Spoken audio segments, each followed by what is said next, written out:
عزیز طلبہ، آج آپ نون ساکنہ اور تنوین کے احکامات میں سے چوتھا قاعدہ اخفاء حقیقی کے بارے میں پڑھیں گے۔ آئیے اس کی ابتدا کرتے ہیں۔ بسم اللہ الرحمن الرحیم۔ بسم اللہ الرحمن الرحیم۔ آج ہے اخفاء حقیقی کا قاعدہ، لیکن اس سے پہلے آپ کو یاد ہوگا کہ جب نون ساکنہ اور تنوین کے قواعد ہم نے شروع کیے تھے تو پہلا قاعدہ آپ نے پڑھا تھا اظہار حلقی کا۔ کون سا پڑھا تھا؟ اظہار حلقی کا۔ اس میں تھے 6 حروف، حمزہ ہا، حا، خا، عین، غین۔ دوسرا قاعدہ جو تھا وہ تھا ادغام کا، جس میں بھی 6 حروف استعمال ہوئے، یرملون، یا، را، میم، لام، واو، نون۔ تیسرا قاعدہ تھا اقلاب کا، اس میں ایک حرف آتا ہے با، تو یہ کل تعداد ہوئی 13۔ کتنی؟ 13۔ باقی 28 حروف میں سے یہ 15 حروف بچ گئے۔ یہ 15 حروف جو ہیں وہ اخفاء حقیقی میں استعمال ہوتے ہیں، انہیں کہتے ہیں حروف اخفاء۔ حروف اخفاء۔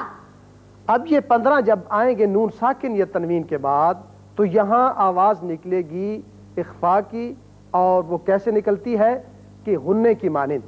کامل غنہ نہیں ہوتا، نہ ہی اظہار ہوتا ہے، اس کے درمیانی آواز ہوتی ہے، لیکن ساتھ ساتھ یاد رکھیے کہ کبھی تو وہ آواز ذرا پر ہو کر آتی ہے، کبھی تھوڑی سی باریک، اس لیے کہ جو حروف مستعلیہ ہیں، موٹے حروف پڑھے جانے والے، جب وہ آئیں گے نون ساکن یا تنوین کے بعد تو وہاں اخفاء ذرا پر ہوگا، اور باقی جو حروف باریک ہیں جب وہ آئیں گے تو وہاں اخفاء بھی تھوڑا باریک ہوگا۔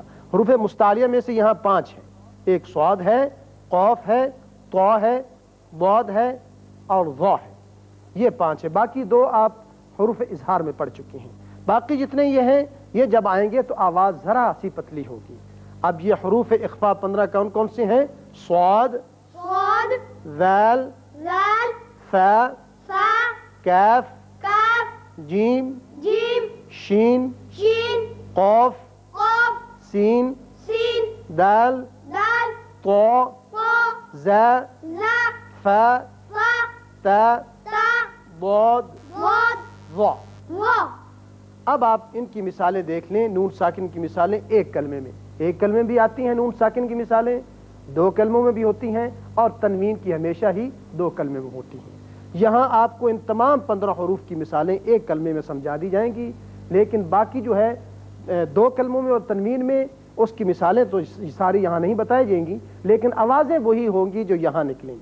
جیسے صاد نون ساکن کے بعد آ جائے ینصرکم، ینصرکم۔ یہاں دیکھیے نون پر آپ نے آواز تھوڑی سی گول کر کے موٹی سی نکالی ہے، اور صاد کی وجہ سے، صاد حروف مستعلیہ میں سے، ینصرکم۔ ینصرکم۔ اب ذال باریک پڑا جاتا ہے، یہاں اس کی مثال یوں ہوگی منذرون۔ منذرون۔ فا بھی باریک ہے، منثورا۔ منثورا۔ انکالا۔ انکالا۔ کاف، یہاں نون کا جو آپ اخفاء کریں گے تو تھوڑا سا غننے کی طرف زیادہ مائل ہوگی آواز، انکالا۔ انکالا۔ اسی طرح جیم پر انجیناہ، انجیناہ۔ یعنی یہاں جب بھی اخفاء آئے تو جلدی سے نون ادا نہیں کرنا، ورنہ وہ اظہار ہو جائے گا۔ اخفاء کے معنی ہے کہ ایک الف کے برابر آواز کا ٹھہراؤ کرنا۔ شین کی مثال ینشئ۔ ینشئ۔ قاف حروف مستعلیہ میں سے ہے، ینقضون۔ ینقضون۔ یہاں اخفاء کی آواز تھوڑی سی موٹی ہوئی، من سأتہ۔ من سأتہ۔ اندادا۔ اندادا۔ فانطلقوا۔ فانطلقوا۔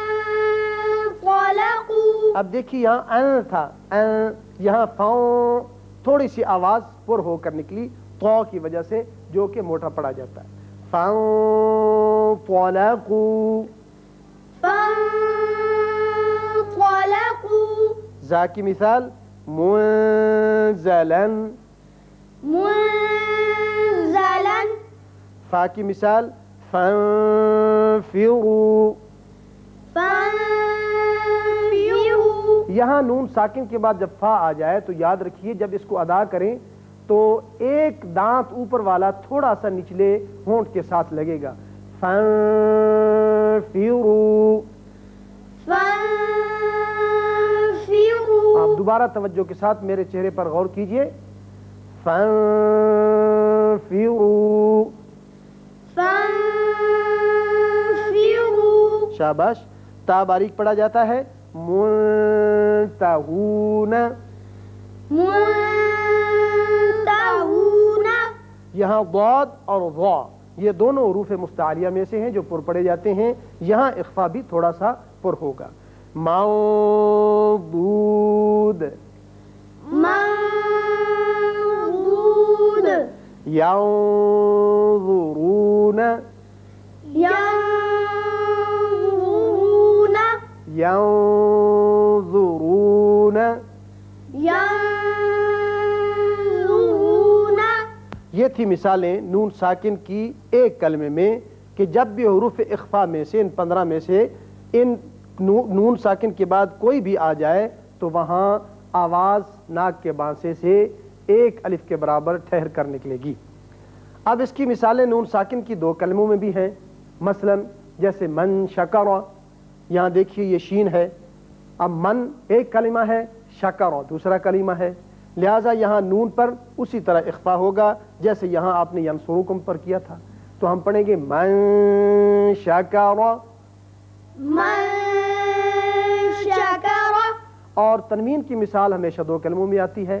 جیسے مبارکن طیبہ، یہاں طا ہے.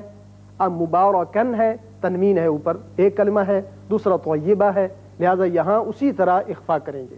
مبارکن طیبہ، مبارکا طیبا. تو یہ تھی مثالیں حروف اخفا کی. نون ساکن اور تنوین کے بعد اگر ان میں سے کوئی آ جائے تو وہاں ایک الف کے برابر آواز ناک کے بانسے میں سے ہوتی ہوئی ٹھہراتے ہیں، اور اسی کا نام ہے اخفا کرنا. اللہ تعالی ہمیں اسے صحیح یاد رکھنے کی اور پڑھنے کی توفیق عطا فرمائے.